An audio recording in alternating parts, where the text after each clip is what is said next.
Welcome to the Shyamcast. This is Brett. This is Shyam. Thanks so much for being here with us. How are you today, Shyam? Doing well. How are you? Doing well?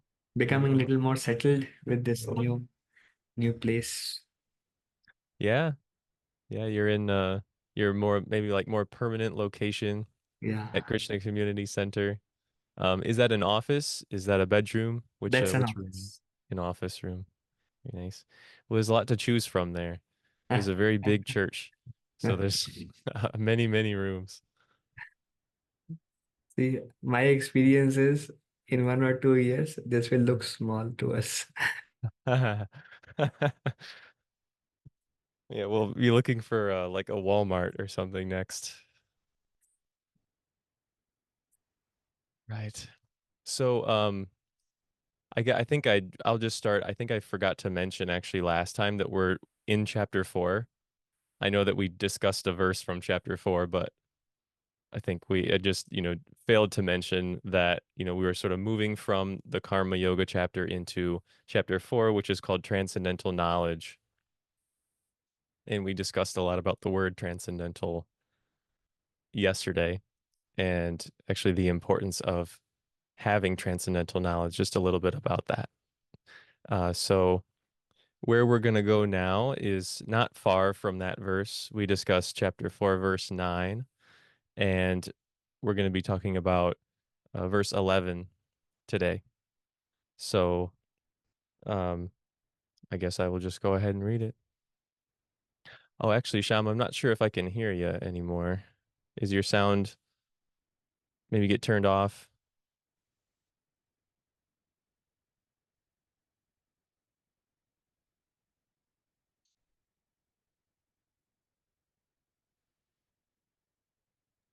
Hare Krishna. Okay, I might have just heard you. No. All right, so chapter 4, verse 11. Mm, Krishna says, "As all surrender unto me, I reward them accordingly. mm, Everyone follows my path in all respects, O son of Pritha." mm, mm, Very short, sweet, to the point. I'll just read it one more time. mm. As all surrender unto me, I reward them accordingly. Everyone follows my path in all respects, O son of Pritha. Mm, Hmm. So mm, the first thing that I noticed there is the word surrender. mm, He says, as all surrender unto me. And I think that surrender is, if you want to sum up the question, what do I do to start bhakti? Or like, how do I try to begin a bhakti path? What is what is the thing I'm supposed to do? What am I trying to go towards? Surrender would be a good word. It mm, would be a good place to start. You want to try to surrender. mm, Um, what does Krishna mean here, Prabhuji, when he says, "As all surrender unto me, and I mm, reward them accordingly"? mm. Okay, thank you, Prabhu. Very beautiful verse, one of the most quoted verse of Bhagavad Gita. Mm. And you also mentioned if somebody wants to begin like fresh, so where do they begin? So it is described they begin with an inclination. I'm looking for something deeper. It is technically called by the word Shraddha or faith. Means there is something out there. If I access, I will be more internalized, peaceful, joyful, progress. So there is some inclination in that direction, some faith in that direction. Something lies out there. So that's the beginning of spirituality. And then once one has that inclination and one is searching, then the Lord puts them in association. So that's the second key step is association. And in association of those who are practicing bhakti yoga, they learn to understand, okay, how, what is bhakti yoga and how to practice bhakti yoga. And in fact, those who are watching us is also association. Doesn't needs to be in person. Anything that's an association. So now, what does it mean, surrender? So it's a very big word. In simple words, here, whatever one wants from Krishna, that's what Krishna will provide. Everyone is approaching him. Krishna says, all surrender unto me, whoever they are. So everyone is approaching Krishna. Different people are approaching him in different names, different forms. Or maybe someone is approaching just, I wish. In that way, also, one may just desiring. So, knowingly, unknowingly, everything is going to him because he's a super soul. And then, as one approaches him, he reciprocates accordingly. Whatever one wants, the Lord will make that thing happen.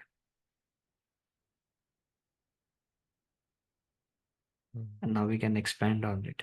Mm-hmm.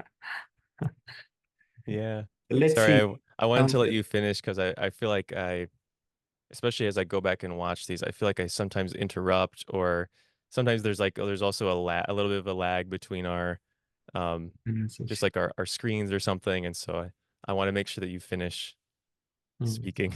okay. Um, but yeah, you bring up a really interesting point, Prabhuji, that as Krishna says, like all everyone follows my path in all respects. Hmm, The thing I think of is that we're talking about the truth or the absolute truth as hmm, it's referred to. hmm, And so if people ever have like a feeling of aversion towards talking about God specifically, or especially, the word surrender, I hmm, know in our culture in the West is seen as more of a negative than it is in the East. hmm, It's maybe something more to thought of as something that's more to be admired, right? hmm, That you surrender to what is. But if we started to consider the word God or the person of God as the actual truth, the absolute truth as it's described, hmm, um, then it's more of just it's just that. It's just the truth. We want to go towards the truth.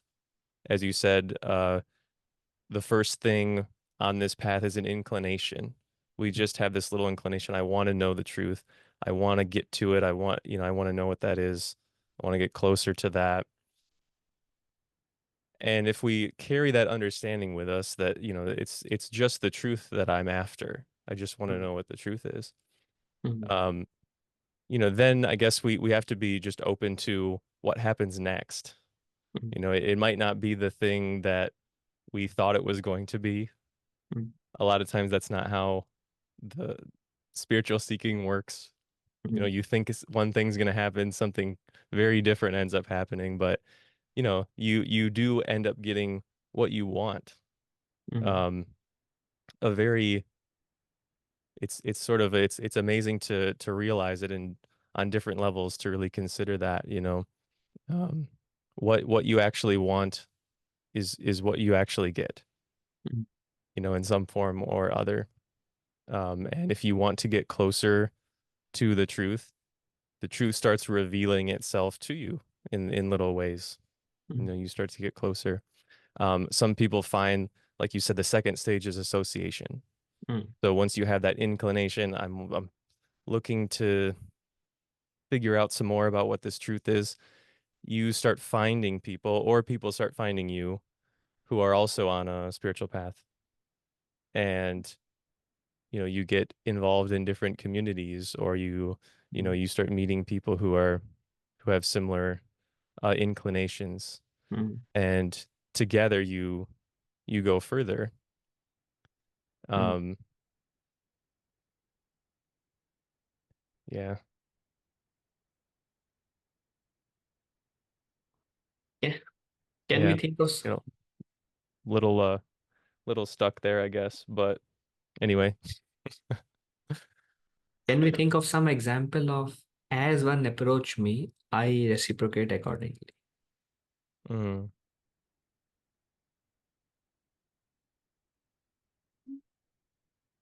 Well, I guess what I think of is, there's a few different levels that are often described that actually have to do with the different types of yoga from the Bhagavad Gita that Krishna talks about. And, Mm, like there's, first of all, there's karma.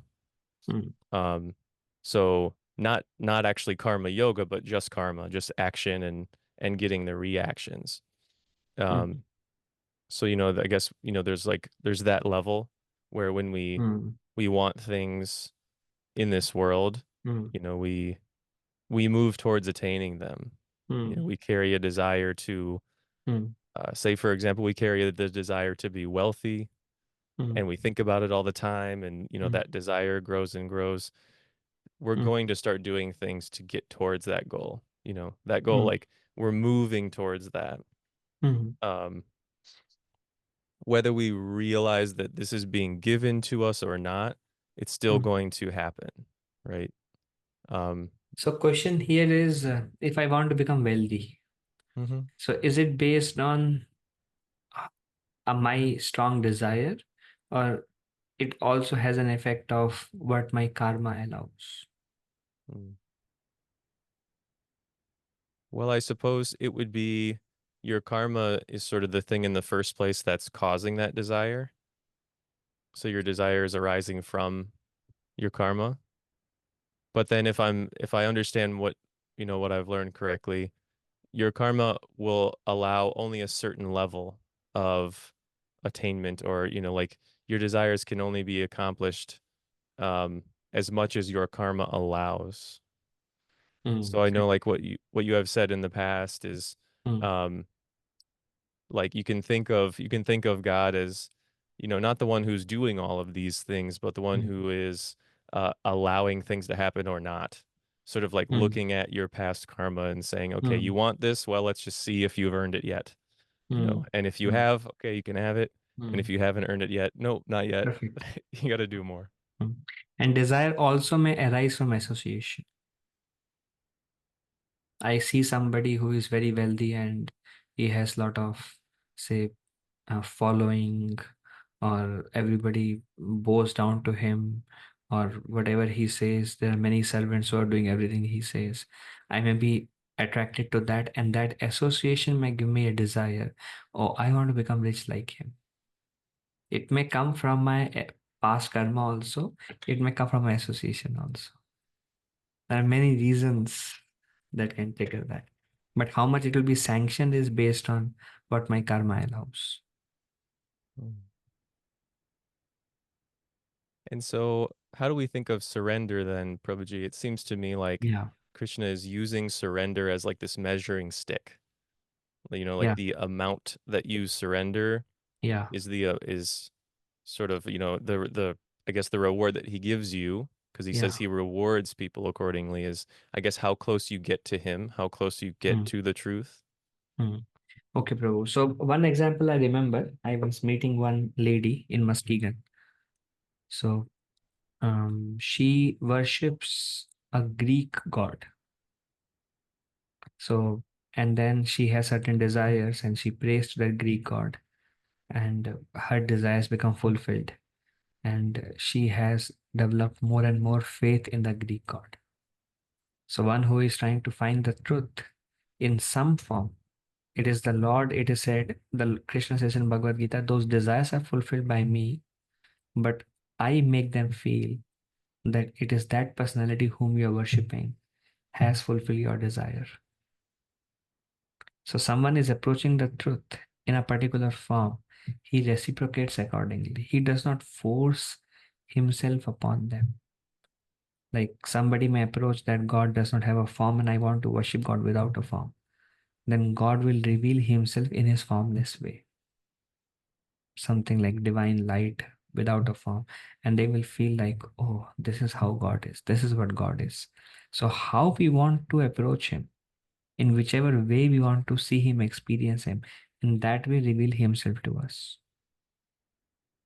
But anybody following the Lord in any way or form, They are all approaching Krishna. Everyone is approaching Krishna, but they all perceive Krishna differently based on how they approach. Mhm. There's a part of Bhagavad Gita where Krishna says, Uh, Those who worship demigods go to the demigods. mm, Those who worship forefathers go to the forefathers." mm, mm, Um, might be worth mentioning, like we talked a little bit last time too, about the demigods or the devas. Um, it might be helpful, I guess, to talk a little bit about that, especially just in contrast to, like what a Christian person or what the Christian theology has to say about um like worshiping a different god or multiple gods or something, mm, mm, you've mentioned that really this is not a polytheistic vision mm, of, mm, it's monotheistic. There is mm, the one and only God who is the truth. mm, And mm, the demigods, or the devas as they're mm, called, are still material. It's like mm, they live in a mm, higher material realm, mm, right? And mm, so they have mm, greater mm, powers. They have, sort mm, of higher abilities. mm, Um, mm, but it's still on a material level.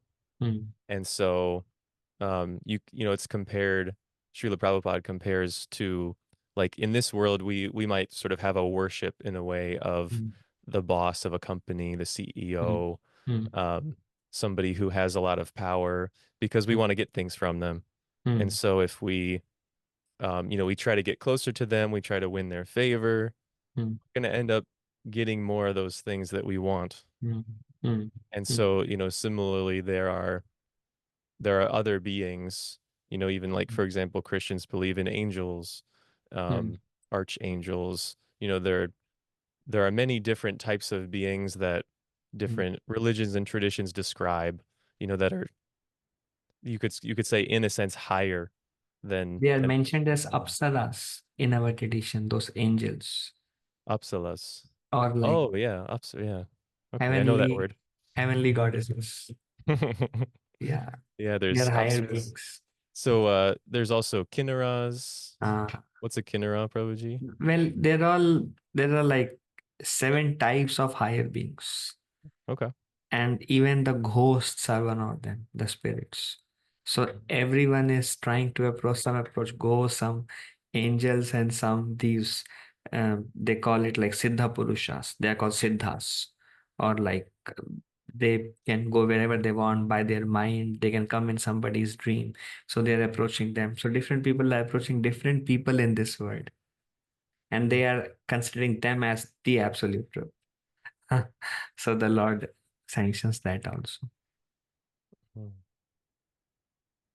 Yeah. So I guess there's this idea, I mean this very real idea that whatever we want, Mm, and I guess it's like whoever we ask it from, mm, even, right? It's like um Krishna says that, like, wherever our faith is, wherever mm, we and wherever we want our faith to be, mm, he kind of aids that process. He mm, helps our faith increase wherever it lies.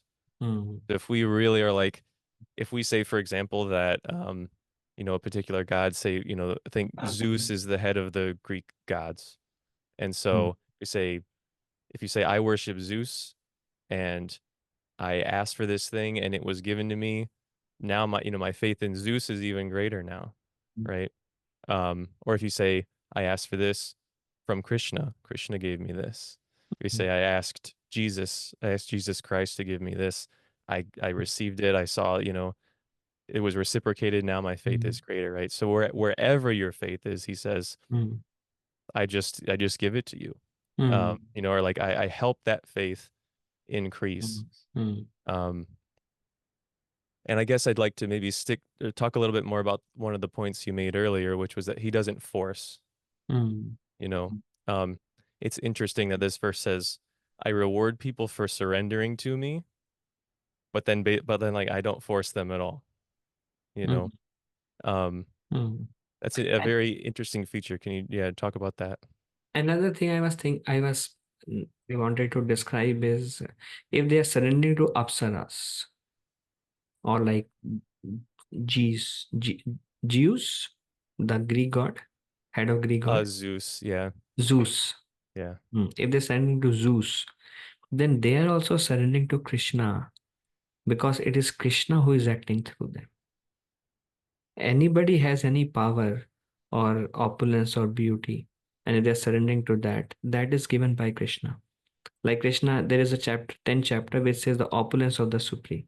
And Krishna says, I am the source of all beauty, I am the source of all power. I am this among this and this among this. We will discuss more in when we go to 10th chapter. But Krishna says, any opulence, anything great, magnanimous, glorious, Krishna says, it's my splendor. It's coming from me. So whatever they're attracted to, they're actually attracted to Krishna. Everyone is attracted to Krishna and they're surrendering to Krishna. But Krishna let them do what they like. Mm, So that's why Krishna says, everybody approaches me in all respects. mm. So yeah, it's sort of getting to this point of how this tradition is, it's like the claim is that it's not sectarian. People say Mm, this is not a it's not a like that there's an us and a them and we have this specific thing or like this specific doctrine and this is right and then the other ones are wrong, mm, right? It's sort of cutting through that, saying, mm, okay, well, there's only one truth. There's only one absolute mm, truth. mm, Um, there's an infinite variety of ways of experiences that people have to get there, right? mm, Like each individual is an individual.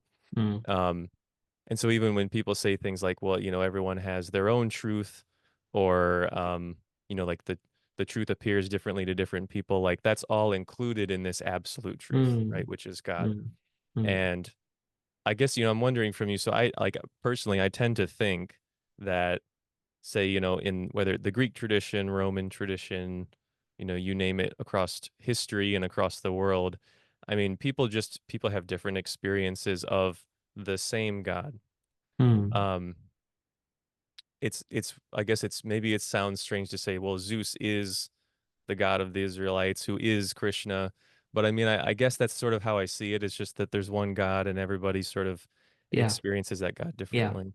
So either he is Krishna or he is Krishna's representative Mm, or he is empowered by Krishna, like Muhammad, Jesus, empowered by the Lord.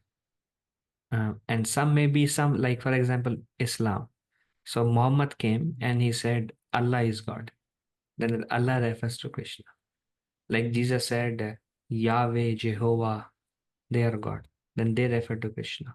And it is described one God, hundreds and millions of names. And Krishna says, everyone is approaching me. Even if they approach those who are empowered, that empowerment is Krishna. So they are approaching Krishna's potency. So everyone is approaching Krishna. And Krishna rewards them accordingly how they approach. mm, Now, there is one word I will say accordingly. Accordingly means the reward is not equal. The reward is according to how they approach. mm. So is it generally the more one surrenders, the greater the reward would be? What one wants. If somebody wants, I want to see some angels, you see them. And then your faith in angels will increase, and your life is all focused upon angels, angels, angels, angels, angels. You want to see evil, you want to see these perfected beings, you want to see these particular other personalities whom you worship. However, whatever you want to experience, that potential will be revealed to you. But Krishna also says that this is avidi purvakam, means improper way. Mm, He does mention that. And then, as you mentioned earlier, he says they will approach them, they will live with them, or they will become one of them. You will become one of angels and go in a higher plane and then maybe go into the dream of some other people. Still a material life, though. Still, it has a particular duration, that particular body. It's a higher body, but still a duration. So the result is according to what you want. mm.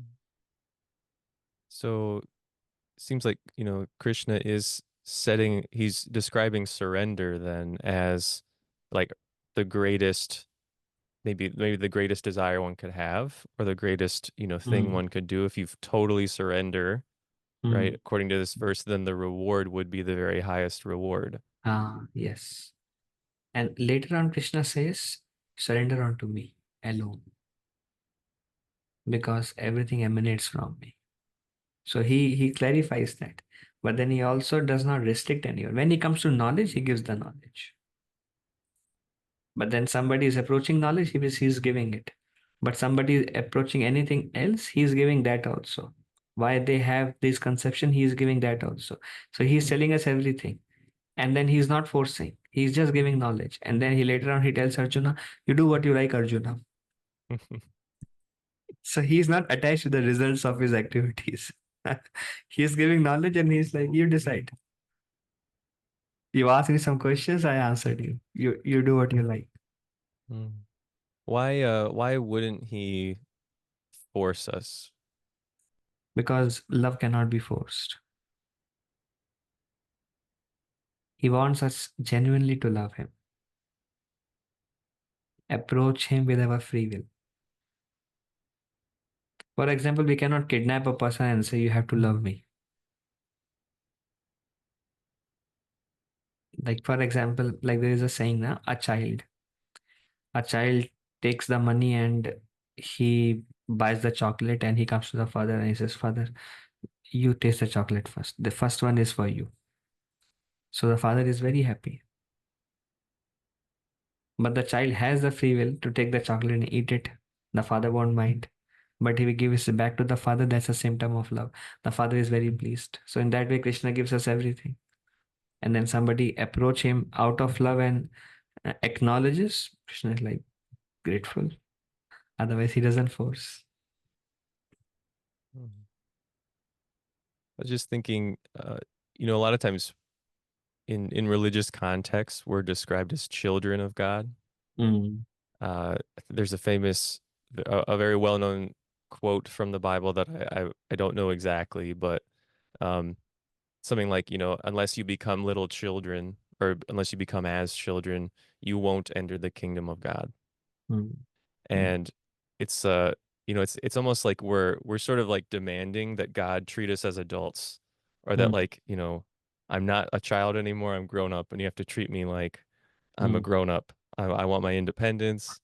mm, I want respect. I want all these things. Like, I'm an adult mm, and I can take care of myself. I can make my own way. mm, And it's as if, God is saying, okay, I hear you. You want to be treated as an adult. You want to make your own way. And so then that is what we're given, mm, right? mm, Um, no, it doesn't force us to accept this role as a child mm, of God, that is. mm, And I guess if we decide we want that, we can do that. Um, we sort of have to give up the control that we think we have. But as long mm, as we insist that I'm a grown-up adult who's independent and I'm gonna do this all on my own, we'll totally get that, right? mm. Yeah, it's beautiful point. I was also thinking the example of a robot. A robot, you tell them what to do and they will do. So if you tell a robot, go and pick up a flower and come and give it to me, the robot will go and pick the flower and come and give it to you. There is really no joy in a robot bringing a flower, correct? But a child who doesn't need to, and he feels and he brings a flower and give it to you, then there is a different reciprocation. So God has created individuals, not robots. Mm, mm. Yeah, a lot of times when we ask why did Krishna come down, or why, like, what is the reason for God's pastimes on earth? The answer Mm, it has to do with loving exchanges.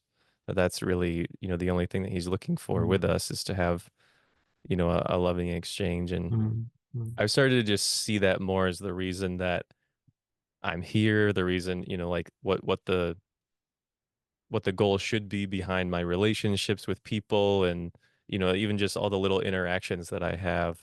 on a daily basis.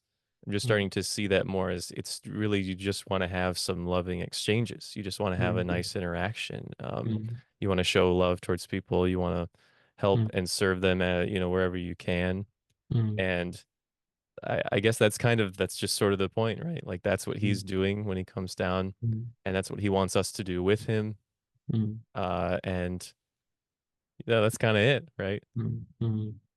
I mean, I was also thinking from a Indian perspective, relationship between mother and the child. So the child a little bit grows up, and now child has a boyfriend, child has a girlfriend, child runs away, and the mother loves the child so much, and mother lets the child go. Is the child free will? When the child goes, the mother still feels separation. And one call comes from the child, and mother is like blissful. That makes her week or a month. Oh, my child called me.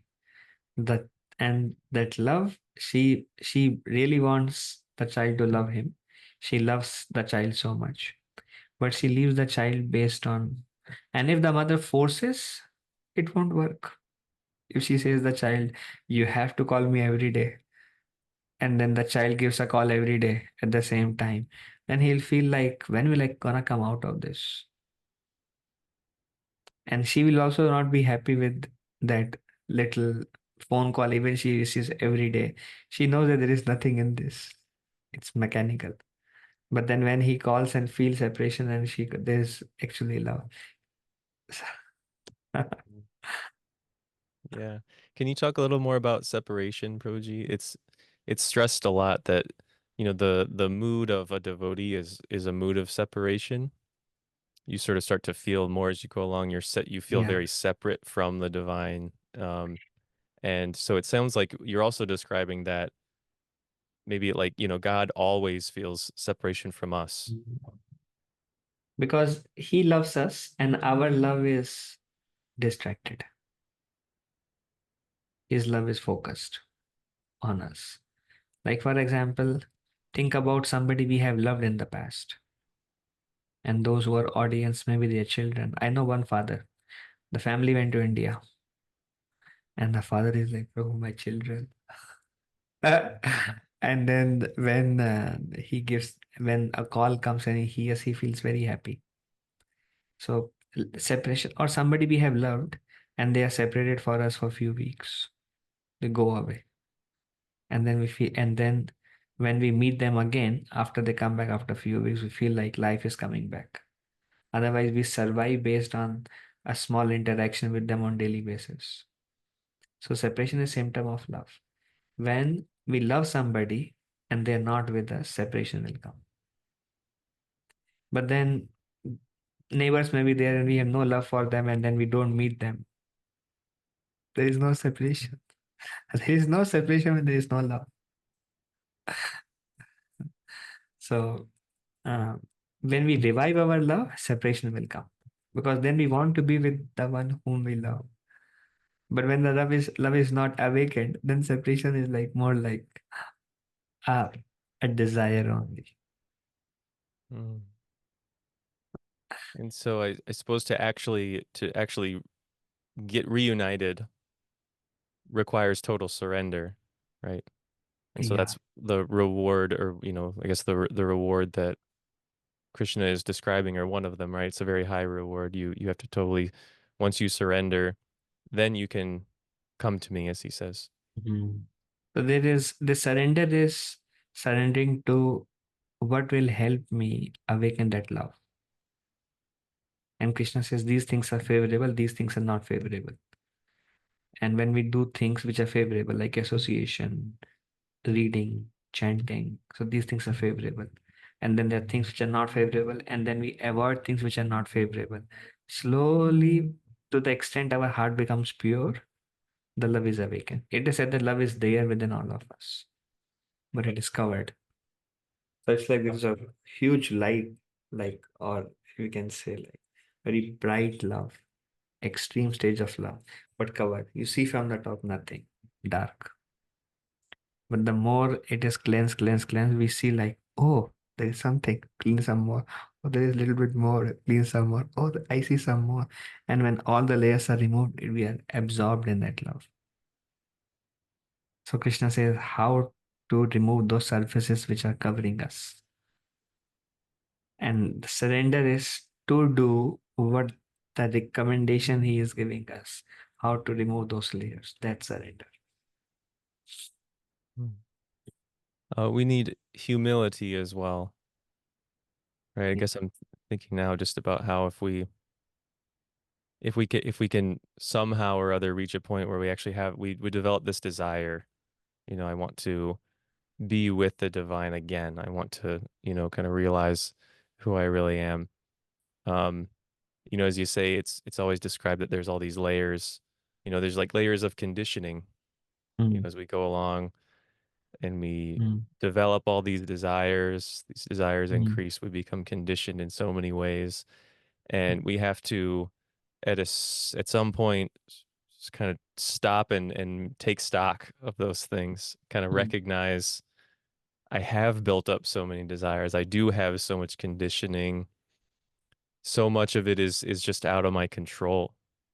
Um, and it really takes it's a big work in humility to go down that process, right? mm, To try to undo that, to go, there's a lot of I did a lot of stuff here. There's a lot that I can really just put on myself, you know. mm, And there's a lot of work involved in mm, trying to remove those layers bit by bit. mm, mm. Even to go down on our knees, because many times, as you said, we realize we are helpless in front of our desires, our needs. And then if we see them as obstacles, then we bow down on our knees in front of the Lord and we say, I don't want these. Please make arrangements so I can dedicate myself to you. I don't want to share my love with anybody else. Or not like, we love every living entity. We try to love every living entity. That is, love for Krishna manifests into love for all living entities. But I don't want to dedicate my life to anybody else. Don't want to dedicate my life. I want to dedicate my life to your service. And service to humanity is done as service to you. So through service to humanity also, my motive is that I am serving you. And as a service to you, I'm doing this. So I want to dedicate my life as service to you. And as all the obstacles comes, takes humility, bore down, my Lord. Help me to not get distracted and to remain focused because not easy. Mm, and there is a saying, prayer goes up, blessings comes down. Very common. So Krishna, please, I'm seeking your help. And Krishna is actually, that's what Krishna wants actually. Krishna wants us. All he wants from us is your desire. I'm there to assist you. And then he makes inconceivable arrangements and we don't may not be able to see what kind of arrangement Krishna will make to help in this situation. Krishna makes all different kinds of arrangements. Hmm. Yeah, it said too that doesn't really matter exactly where your desires lie. It's when you start, right? Like Mhm. Yeah. if you really desire to come closer to God, or if you just want your suffering to end, or even if you just want a bunch of stuff, a bunch of material things. It doesn't really matter what that desire is at first. If you go to the right place, if you go to the right Mm, source, mm, right? mm, Um, those layers of conditioning still come off no matter what, right? If you mm, engage in uh, a sincere practice, mm, if you try to, keep your mm, intentions good, mm, or purify your intention, mm, um, that's what really mm, matters, mm, Um, there's a there's such a wonderful tradition of the worship of deities mm, in I guess maybe throughout all of India. mm, I think anyway, correct me if I'm wrong there, mm, Prabhuji, mm, but mm, mm, there's so much like effort, time, so much love that's put into the care of the deities. mm, And it's just amazing when you consider, like, you look at some of these deities, some of them are very tall, they're human size or bigger even sometimes. And there's all new clothes. Constantly people are making clothes. They're putting all these, you know, decorations and ornaments and jewels on them. They're giving them such a nice, just like setup. They're making them look so beautiful. People making all these wonderful flower arrangements, very intricate flower garlands and all these things, playing music, serving all this food to them. And it's really amazing if I really, I stop and I think what I've tried to consider what I've heard, what I've learned, which is Mm, that none of those physical things are actually what matters at all. That mm, that God doesn't care about all of those. mm, He doesn't care about the physical things, mm, right? The mm. flowers themselves, Yeah, the clothes themselves. Doesn't matter how many different dishes of food that you yeah, present. yeah, What really matters is the intention that goes behind it yeah, and the feeling, the love that goes behind it. yeah. It makes the idea of worship or the idea of sadhana, spiritual practice, seem a lot more attainable, I Mm, suppose, right? It's that personal element, um, mm, that is so integral to bhakti. mm, mm, It's like it's this personal relationship, and what mm, you're working on that personal relationship. And so mm, it doesn't matter how simple the offering is or how intricate it is. mm, It's simply about the amount of love you put into it. mm, And it makes it even that much more special than when you do see this really intricate setup where everyone has put so much work and energy into it. And it's like the amount of love that has mm, gone into all of those preparations.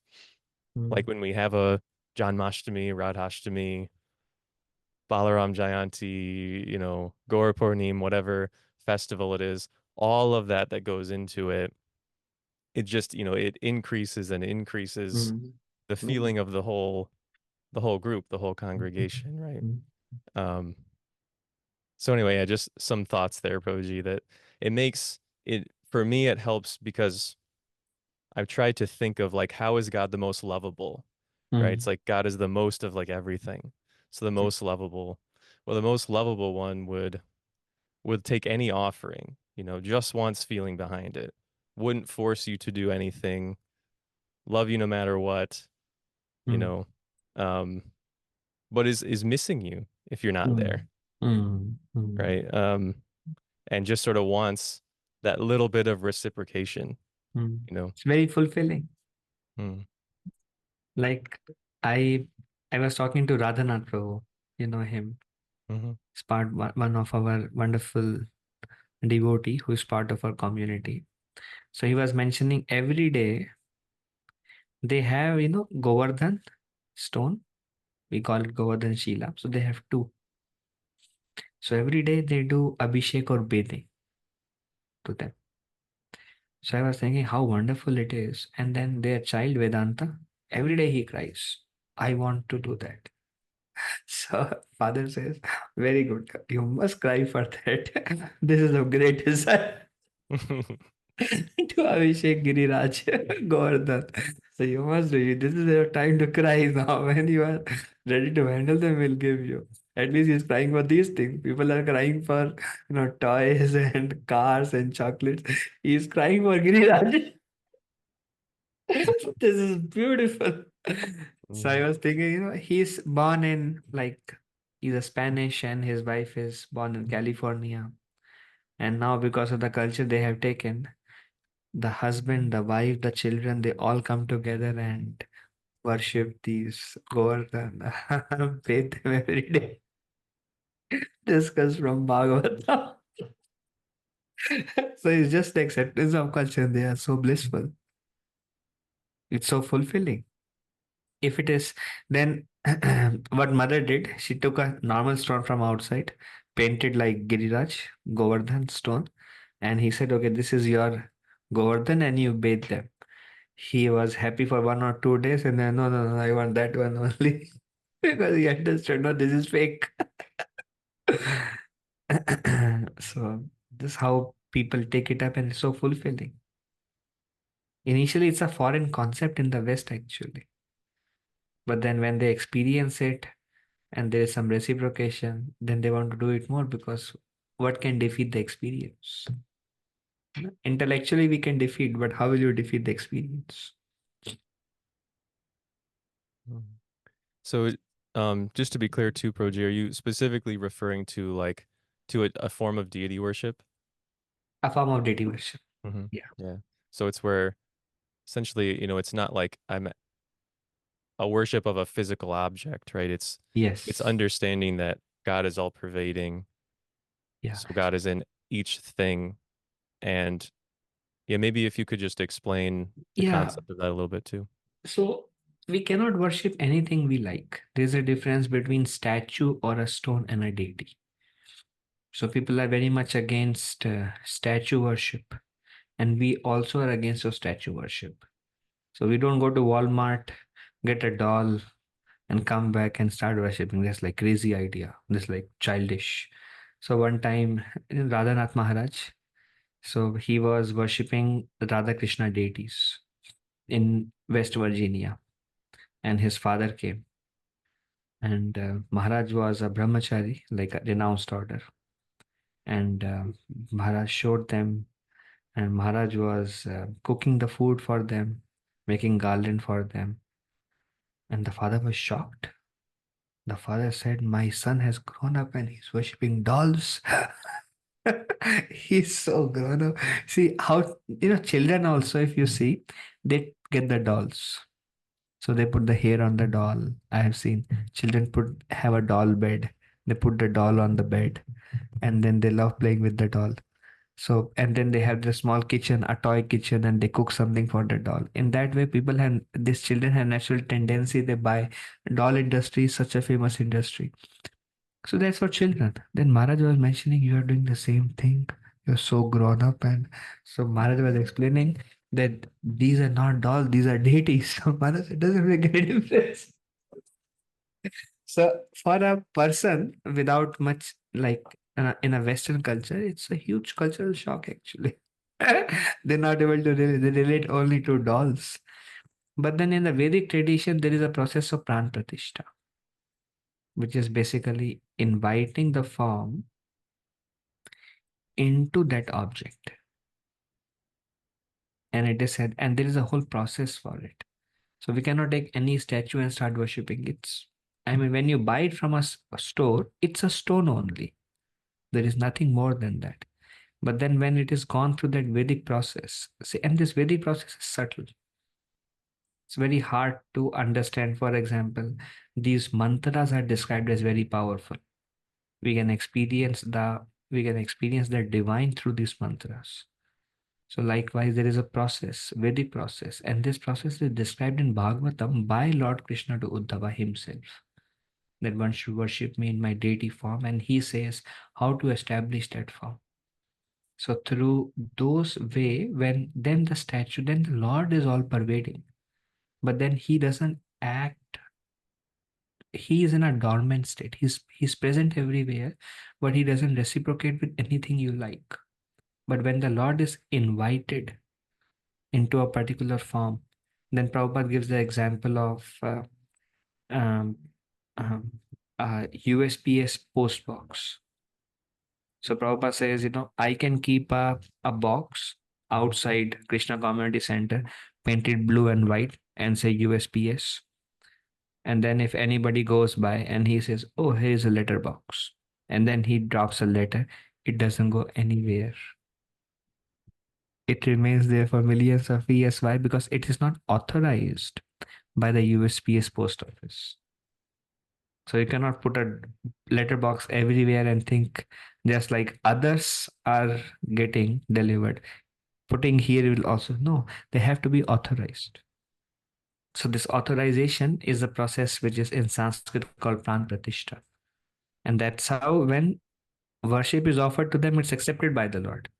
But now if I take a ball and say this is the Lord and I offer worship, nothing is gonna happen.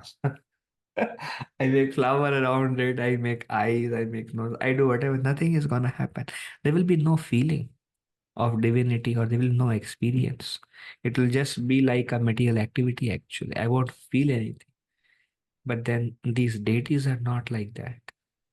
So they are like stamped by Krishna, or like authorized by Krishna post office. So any prayers offered to them, any service offered to them is accepted by the Lord. Mm. Thank you very much, Prabhuji. Yeah, no, you're right. It's certainly a foreign concept, Uh, to Americans, to Westerners, but um, yeah, I think well, it's always good to learn um about what what other cultures do, but I think especially this is sort of like a maybe a mm. big difference between different religions, that I think if there's a greater understanding of, But then what there this is, really we is. also see in churches also, when we bought this church, there is a cross sign Mm, and they all go in front of the cross. It may seem it's a different form, still a deity. mm. Yeah, Like if you, there's pictures on the walls and stuff huh, as well, paintings. and then they, if you go to Islam, then they have book.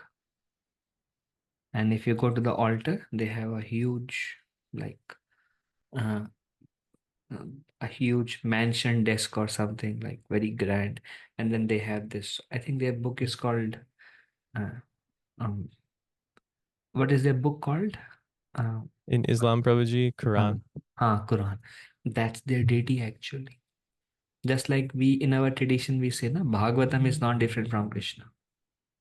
So they also have the same thing. So it's there. They may say we don't believe, but it's there. In all tradition is there. And then if you see in Greek, you said Jews, Zeus, yeah. huh? There is there. Nothing foreign. Mhm. It's just in manifested in different ways. It's there in all traditions. Mm. Yeah, it's hard to put a lot of love and feeling into like the all Yeah, pervading, right? yeah, Like yeah, this, unimaginably big and yeah, powerful. It's like it helps very much to have something you can actually look at, right? You can yeah. actually touch that you can, Mm, like to have some object that just mm, becomes that, single source of mm, a veneration. mm, Like mm, maybe similarly when, sometimes some sitting practices, people are like, okay, we'll just focus on one object, right? That mm, helps mm, you just narrow that focus down to the one thing. mm, mm. And Prabhu, as you said, the Lord takes the mood, the bhav. So those who worship cross and they put their love and affection and they pray, then the Lord will reciprocate through their cross also. They may not go through this Vedic tradition of Pran Pratishtha, but then the when the Lord sees that they are just approaching me through this form, then the Lord will reciprocate through them. So when they are moving, then all these church members, I asked the pastor, so what about this cross? They said, no, we have a lot of sentiments attached to this. This we are taking. It's there. Mhm. And he said the whole community says we cannot move without this. It's a church community. They say we don't believe in this. Then why are you taking the cross? Why you attached to your the sentiments? No, it's actually real thing actually. In their tradition, we respect it. Mhm. Mhm. Any other thoughts you have, Proji? I know maybe we were sort of a little all over the place today. I apologize for just kind of jumping all around, but this verse definitely inspires a lot of different types of thoughts. But Yeah, because Krishna says everybody follows my path. And that's how we are discussing how Christians also following their tradition and how everybody follows their tradition. Krishna says, but my reciprocation with them is as they approach me. I may reciprocate through the deity you worship, through the cross they worship, through the Quran you worship. So again, they are approaching in different forms, and the Lord is reciprocating and increasing their faith in that. And that is actually genuine. I mean, they're directly worshiping the Lord. So the Lord is like, He is everywhere. He is localized. He is personal. and he's everywhere also, because Lord has infinite energies. And as one approach, he reciprocate accordingly. Everyone is surrendering to him in any form, tradition, religion they may like call themselves by. Everyone is surrendering to the Lord. But the results are according to how we approach, or how we, in which form we are surrendering to it.